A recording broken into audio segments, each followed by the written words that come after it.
Alright, YouTube, it's time to talk about the Department of Justice and how supposedly they're supposed to be non-biased when it comes to political things. They're supposed to be non-partisan, but then we find out that Assistant Attorney General Peter Kadzik is in communication with Hillary Clinton's campaign. Now, Kadzik is partially responsible for the new investigation into all of the Anthony Weiner materials.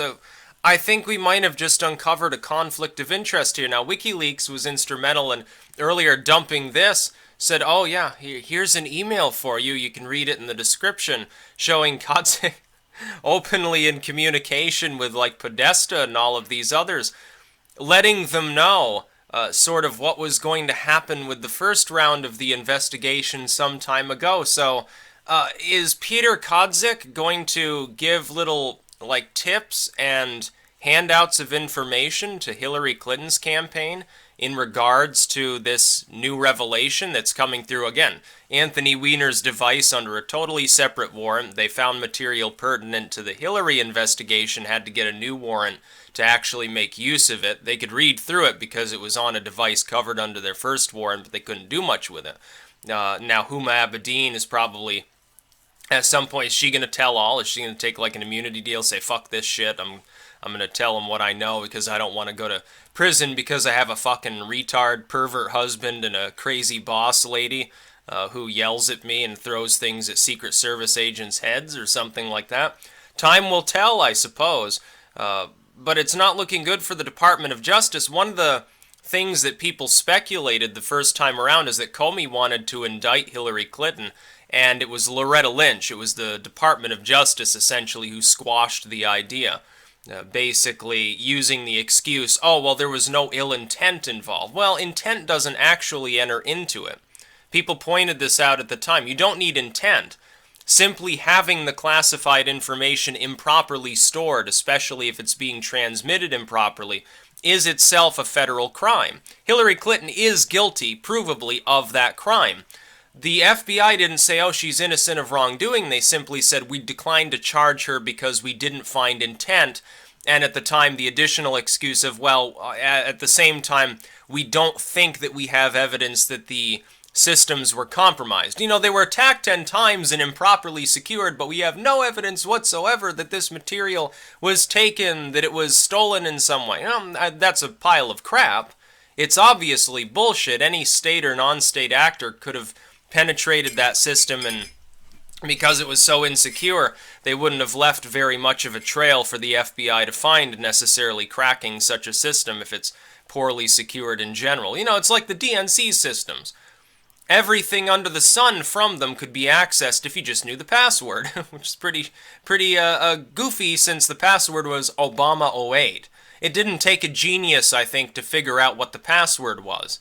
Probably took them less than an hour. So they cracked into the system, they started grabbing everything and started dumping everything. And then WikiLeaks got a hold of it because the people who got it obviously wanted more transparency. And that's the only reason, by the way, that we're having a national conversation about trustworthiness. If it had just been Hillary Clinton's first round of email scandals, we wouldn't be having this conversation. It took WikiLeaks months to show the public, yeah, the DNC was rigged. The primaries were a total farce. Bernie Sanders was openly chastised by people who were not supposed to be biased during the Democratic primaries. And by the way, here are more emails from John Podesta. Here's stuff from Donna Brazil. Here's stuff pertaining to everybody else under the sun.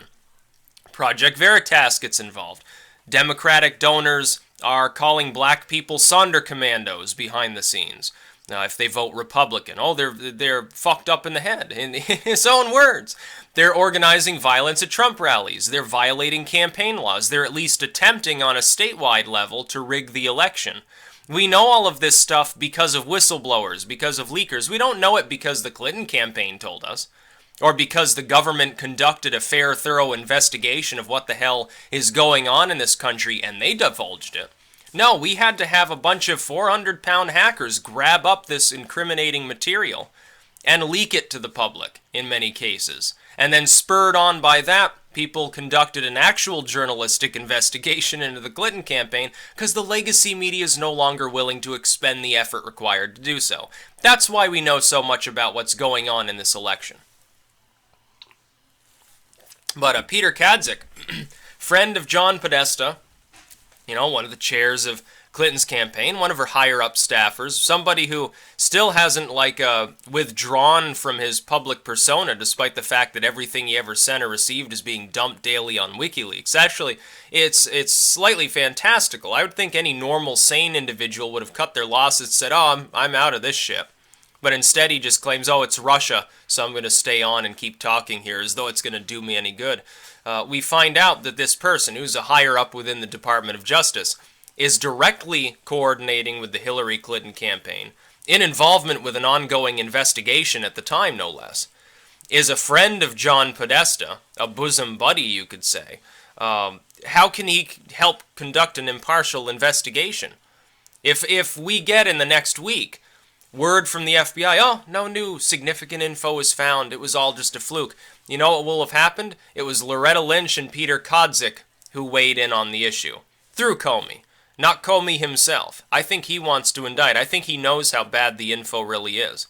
Is the DOJ going to plow through this info and start selectively erasing things? Are things going to start going missing? O.J. Simpson style? Little bits of stuff are going to get mishandled? Oh, we dropped the hard drive. It's fucked. I'm sorry about that. Some employee, we don't worry, we let him go. He's on paid administrative leave. He accidentally put this laptop into the microwave thinking that it was a tray, and he just fried it. It's completely gone.